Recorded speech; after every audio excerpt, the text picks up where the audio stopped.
Hello everyone, welcome to their classes. आज हम पढ़ेंगे एनसीईआरटी का फोर्थ चैप्टर क्लास 6 का। आइए शुरू करते हैं।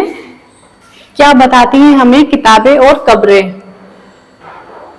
चैप्टर का नाम है पुस्तकालय में मेरी। जैसे ही घंटी बजी, शिक्षक ने छात्रों को अपने साथ आने को कहा।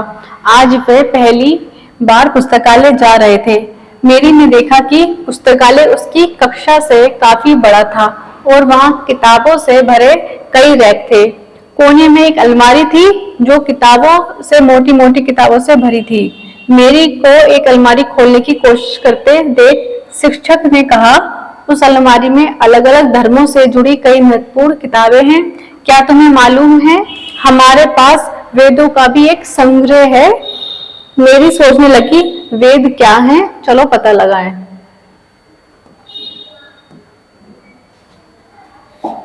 दुनिया के प्राचीनतम साहित्यिक स्रोतों में एक।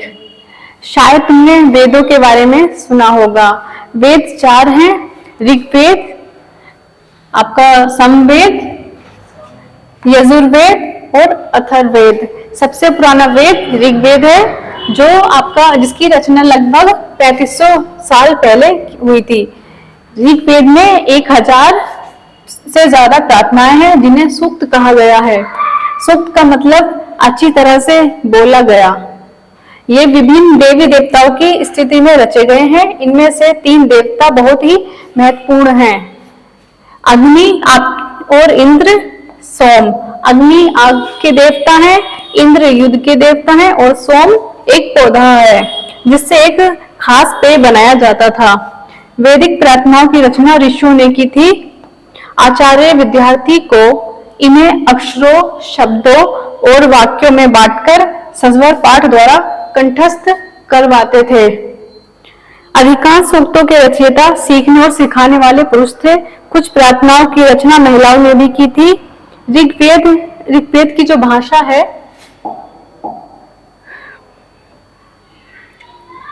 ऋग्वेद की भाषा प्राग संस्कृत या वैदिक संस्कृत कहलाती है।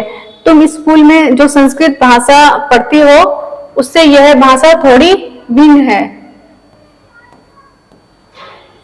संस्कृत और अन्य भाषाएं। संस्कृत भाषा आपकी भारतीय परिवार, भारत और यूरोप के मिश्रण से बनी है। भाषा परिवार का एक हिस्सा है। भारत की कई भाषाएं हैं, जैसे आपका असमिया, गुजराती, हिंदी, कश्मीरी, सिंधी, एशियाई भाषाएं, फारसी, यूरोप बहुत सी भाषाएं हैं, जैसे अंग्रेजी, फ्रांसीसी, जर्मन, यूनानी, इतालवी, स्पेनिश आदि इसी परिवार से जुड़ी हुई हैं। उन्हें एक भाषा परिवार इसलिए कहा जाता है क्योंकि आरंभ में उनमें कई शब्द एक जैसे थे। उदाहरण के लिए आपका मात्र ये संस्कृत भाषा का शब्द है, माँ हिंदी भाषा का है और मदर अंग्रेजी भाषा का शब्द है। क्या तुम्हें इनमें कोई समानता नजर आती है? उपमहाद्वीप में दूसरे भाषा परिवारों की भी भाषाएं बोली जाती हैं। उदाहरण के लिए पूर्वोत्तर प्रदेशों में तिब्बत बर्मा परिवार की भाषाएं बोली जाती हैं। तमिल, तेलुगु, कन्नड़, मलयालम द्राविड़ भाषा परिवार की भाषाएं हैं, जबकि झारखंड और मध्य भारत के कई हिस्सों में बोली जाने वाली भाषाएं हैं ऑस्ट्रेलिया और एशियाटिक परिवार से जुड़ी हैं। उन भाषाओं की सूची बनाओ जिनके बारे में तुमने सुना है। उनके भाषा परिवारों को पहचानने की कोशिश करो।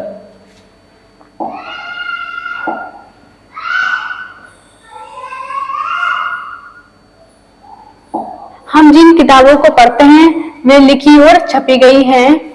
जो वर्तमान में हम किताबें पढ़ते हैं वो लिखी गई हैं और छपी हुई हैं, लेकिन जो ऋग्वेद है, ऋग्वेद का उच्चारण किया जाता था और श्रवण किया जाता था।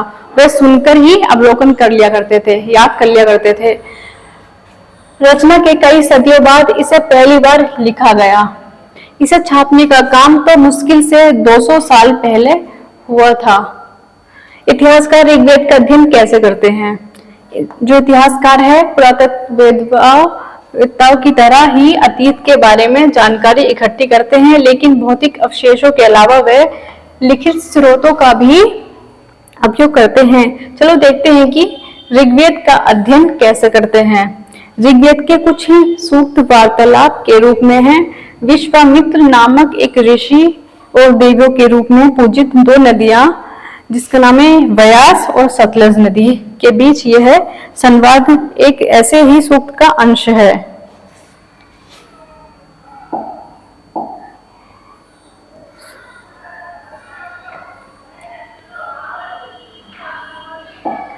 ऋग्वेद की पांडुलिपि का एक पन्ना, जो ऋग्वेद की पांडुलिपि का एक पन्ना है, ये आप देख सकते हैं। जो वृक्ष की छाल है, भूर्ज वृक्ष की छाल पर लिखी यह पांडुलिपि कश्मीर में पाई जाती है। लगभग 150 वर्ष पहले ऋग्वेद को सबसे पहली बार छापने के लिए इसका उपयोग किया गया था। इसी पांडुलिपि को देखकर अंग्रेजी अनुवाद तैयार हुआ। यह पांडुलिपि पुणे में है, महाराष्ट्र के एक पुस्तकालय में सुरक्षित है।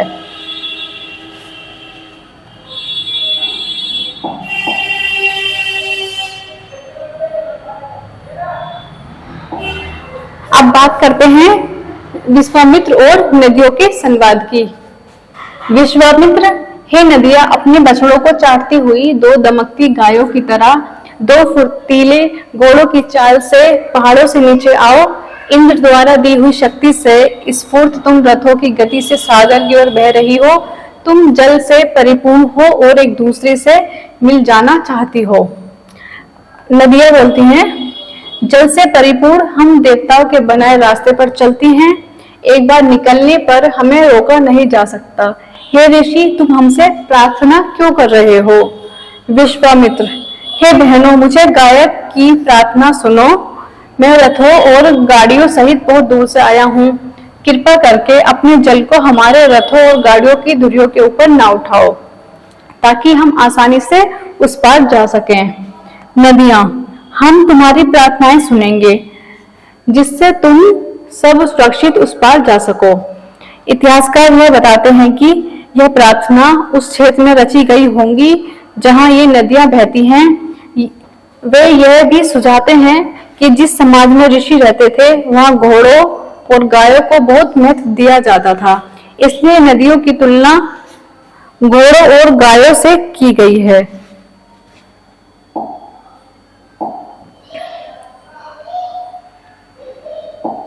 क्या तुम्हें लगता है कि रथ भी महत्वपूर्ण थे?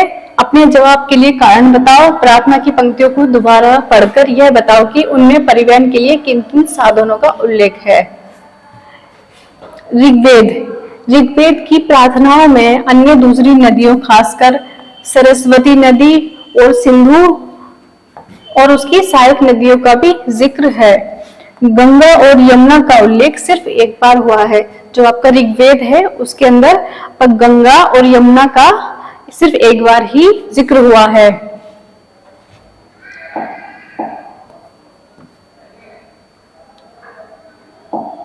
मवेशी, घोड़े और रथ। ऋग्वेद में मवेशियों, बच्चों, खासकर पुत्रों और घोड़ों की प्राप्ति के लिए अनेक प्रार्थनाएं हैं। घोड़ों को लड़ाई में रथ खींचने के लिए काम में लाया जाता था। इन लड़ाइयों में मवेशी जीतकर लाए जाते थे। लड़ाइयां वैसे जमीन के लिए भी लड़ी जाती थी जहां अच्छे चारागाह हो, जहां पर जो जैसी जल्दी तैयार हो जाने वाली फसलों को उपजाया जा सके। कुछ लड़ाइयां पानी के स्रोतों और लोगों को बंदी बनाने के लिए भी लड़ी जाती थी।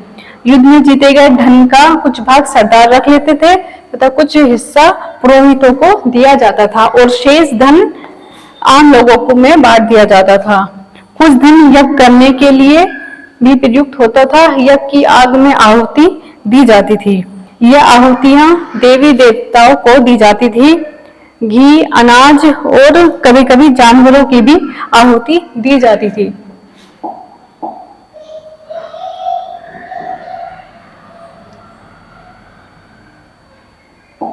अधिकांश पुरुष इन युद्धों में भाग लेते थे। कोई स्थायी सेना नहीं होती थी, लेकिन लोग सभाओं में मिलते जुलते थे और युद्ध व शांति के विषय में सलाह मशवरा करते थे। वहां ये ऐसे लोगों को अपने सरदार चुनते थे जो बहादुर और कुशल योद्धा हो। लोगों की विशेषता बताने वाले शब्द। लोगों का वर्गीकरण काम, भाषा, परिवार, समुदाय, निवास स्थान या सांस्कृतिक परंपरा के आधार पर किया जाता रहा है। ऋग्वेद में लोगों की विशेषता बताने वाले कुछ शब्दों को देखो। ऐसे दो समूह हैं जिनका वर्गीकरण काम के आधार पर किया गया है। पुरोहित, जिन्हें कभी कभी ब्राह्मण कहते थे, तरह तरह के यज्ञ करते थे, अनुष्ठान करते थे। दूसरे लोग थे राजा।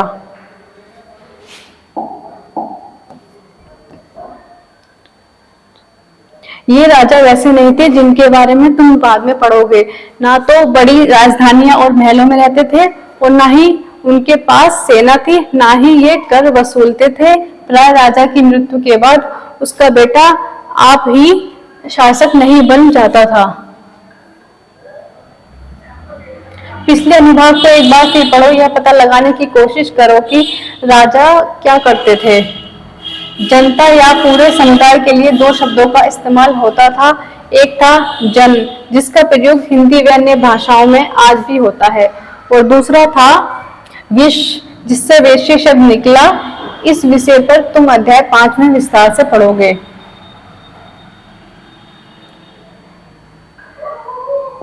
ऋग्वेद में विश्व और जन के नाम मिलते हैं। ये आपका इम्पोर्टेंट है। जो विश्व है और जन, ये ऋग्वेद में इनके नाम मिलते हैं, इसलिए हम पुरुजन या विश्व, भरतजन, विश्व, यदुजन, विश्व जैसे कई उल्लेख मिलते हैं। तुम्हें इनमें से कोई नाम जाना पहचाना लगता है?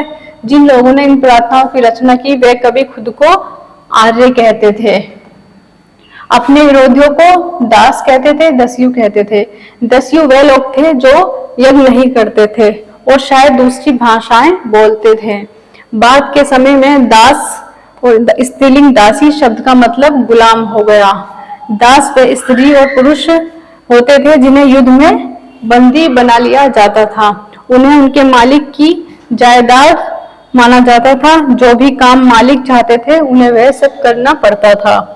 जिस युग में उपमहाद्वीप के उत्तर और पश्चिम में ऋग्वेद की रचना हो रही थी, उसी समय दूसरी जगहों पर एक अलग अलग तरह का विकास हो रहा था।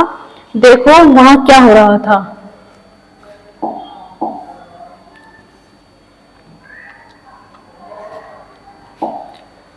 खामोश पिरहरी कहानी महापाषाणों की। ये शिलाखंड महापाषाण, महा का अर्थ है बड़ा और पाषाण का अर्थ है पत्थर, नाम से जाने जाते थे। ये पत्थर दफन करने की जगह पर लोगों द्वारा बड़े करीनों से लगाए गए थे।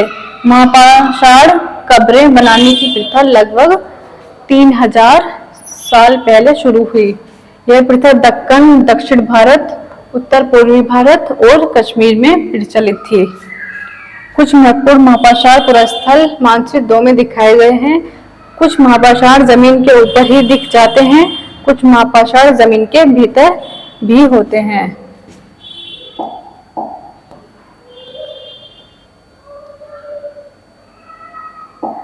कई बार पुरातत्वविदों को गोलाकार सजाए हुए पत्थर मिलते हैं, कई बार अकेला खड़ा हुआ पत्थर मिलता है। यही एकमात्र प्रमाण है कि जो जमीन के नीचे और कब्रों को दर्शाते हैं। वह लोग क्या करते थे, पत्थर रख दिया करते थे, जिससे वो ये समझ जाते थे कि हमें कहाँ जाना है। महापाषाणों के निर्माण के लिए लोगों को कई तरह के काम करने पड़ते थे। हमने जो कार्यों की सूची बनाई है उन्हें क्रमबद्ध करो। गड्ढे खोदना, शिलाखंडों को ढोकर लाना, बड़े पत्थरों को तराशना और मरे हुए को दफनाना। ये कब्र है और ये इसके जाने का रास्ता है। इसमें से जाया करते थे वो लोग।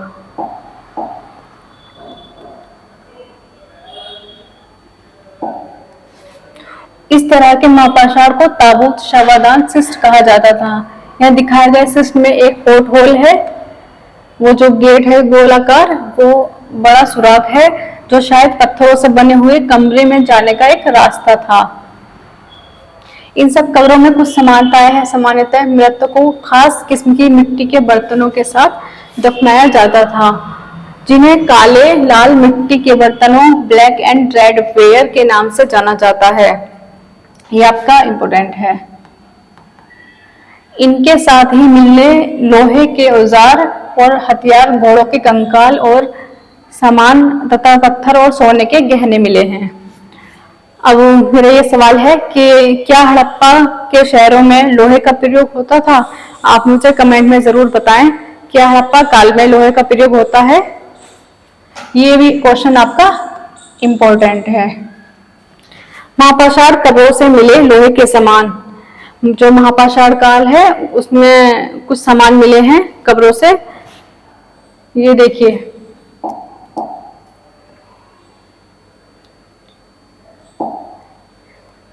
घोड़े के लिए सामान, ये आपका घोड़े के लिए सामान है, ये घोड़े को पहना कर रखते थे। और कुल्हाड़ियां, ये आपकी कुल्हाड़ियां दी गई हैं, ये कुल्हाड़ी का प्रयोग होता था उस समय। और एक कटार, ये कटार है जिसका प्रयोग किया जाता था, उस समय के औजार हैं ये।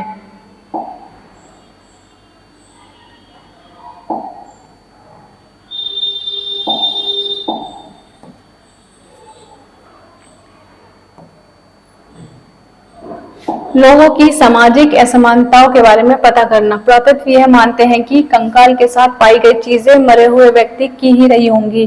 कभी कभी एक कब्र की तुलना में दूसरी कब्र में ज्यादा चीजें मिलती हैं। ब्रह्मगिरी को खोजो, यहाँ एक व्यक्ति की कब्र में 33 सोने के मनके और शंख पाए गए हैं। दूसरे कंकालों के पास सिर्फ कुछ मिट्टी के बर्तन ही पाए गए हैं। यह दफनाए गए लोगों की सामाजिक स्थिति में भिन्नता को दर्शाते हैं। कुछ लोग अमीर थे और कुछ लोग गरीब थे, लोग सरदार थे तो कुछ अनुयायी थे। इसमें यह बताया गया है कि 2 कंकाल मिले हैं। एक कंकाल के पास कितने मनके मिले हैं? सोने के 33 मनके मिले हैं और शंख मिले हैं। जबकि एक गरीब व्यक्ति है तो उसके पास सिर्फ क्या मिला है? मिट्टी के बर्तन मिले हैं।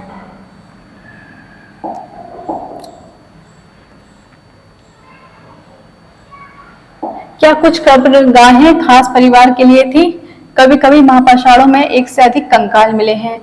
वे यह दर्शाते हैं कि शायद एक ही परिवार के लोगों को एक ही साथ अलग अलग समय पर दफनाया गया था। बाद में मरने वालों लोगों को पोर्टहोल के रास्ते कब्रों में लाकर दफनाया जाता था। ऐसे स्थान पर गोलाकार लगाए गए पत्थर या चट्टान चिन्हों का काम करते थे, जहां लोग आवश्यकतानुसार शवों को दफनाए दोबारा आ सकते थे।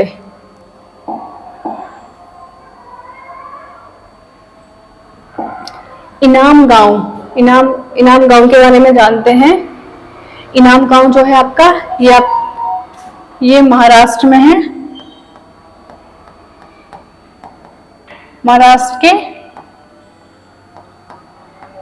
पुणे जिले में। और इनाम गांव जो किस नदी पर है? घोड़ नदी पर।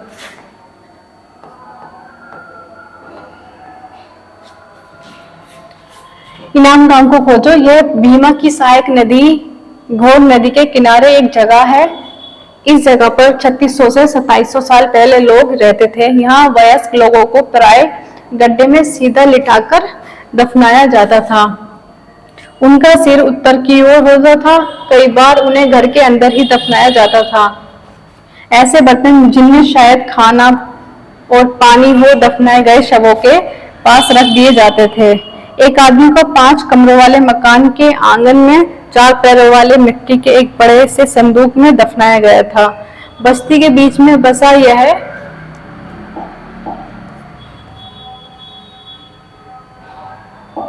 यह घर गांव के सबसे बड़े घरों में एक था। इस घर में एक अनाज का गोदाम भी था। शव के पैर मुड़े हुए थे। क्या तुम्हें लगता है कि यह किसी सरदार का शव था? अपने जवाब का कारण बताओ।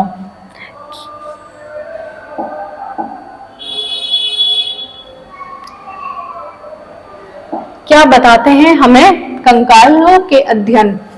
छोटे आकार के आधार पर एक बच्चे के कंकाल को आसानी से पहचाना जा सकता है, लेकिन एक बच्चे और बच्ची के कंकाल के बीच कोई बड़ा फर्क नहीं होता।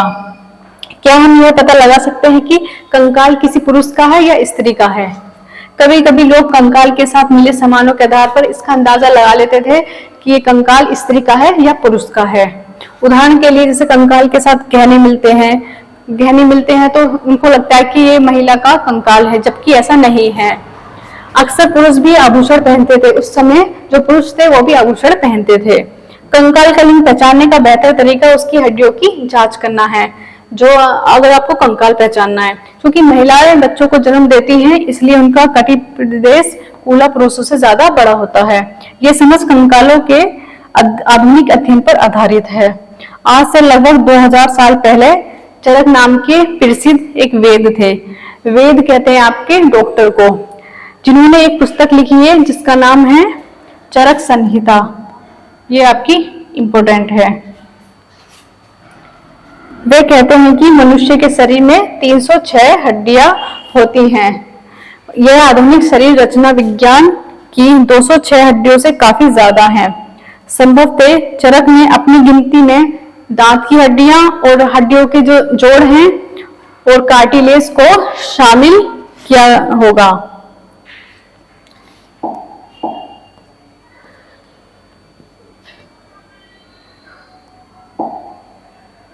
इनाम गांव के लोगों के काम धंधे। इनाम गांव में पुरातत्वविदों को गेहूं, जौ, चावल, दाल, बाजरा, मटर और तिल के बीज मिले हैं। कई जानवरों की हड्डियां भी मिली हैं। कई हड्डियों पर काटने के निशान हैं। यह अंदाजा होता है कि लोग इन्हें खाते होंगे। गाय, बैल, भैंस, बकरी, भेड़, कुत्ता, घोड़ा, गधा, सुअर, सांबर, चितकबरा, हिरण, कृष्णमृग, खरहा, नेवला, चिड़िया, घड़ियाल, कछुआ, केकड़ा, मछली की हड्डियां भी पाई गई हैं। ऐसे साक्ष्य मिले हैं कि बेर, आंवला, जामुन, खजूर और कई तरह की रस भरियां एकत्र की जाती थी।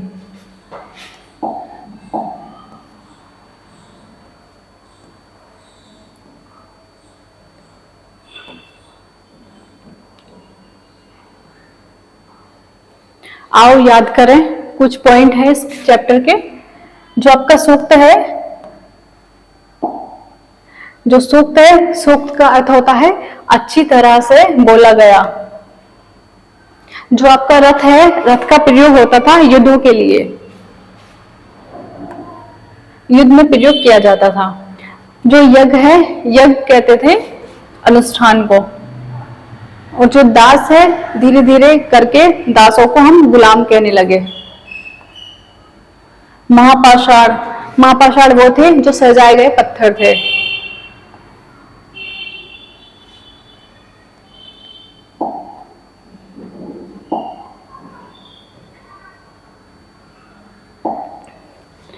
के लिए दासों का इस्तेमाल किया जाता था।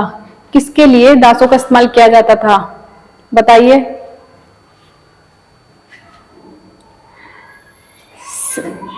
सेवा कराने के लिए हम दासों का प्रयोग करते थे।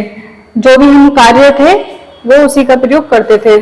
जो राजा हुआ करते थे या फिर कार्यों को पूरा कराने के लिए, कार्यों के लिए दासों का इस्तेमाल किया जाता था। जो महापाषाण है, महापाषाण पाए जाते हैं, कहाँ पाए जाते हैं बताइए, सोचिए। मैंने बताया था महापाषाण कश्मीर में पाए जाते हैं।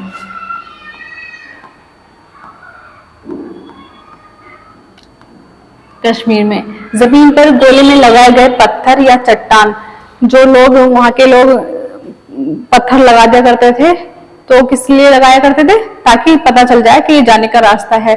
फॉर एग्जाम्पल आप समझिए, बोर्ड लगे होते हैं अब समय में कि ये नैनीताल जाने के लिए रास्ता है, लेकिन उस समय बोर्ड नहीं लगाए जाते थे।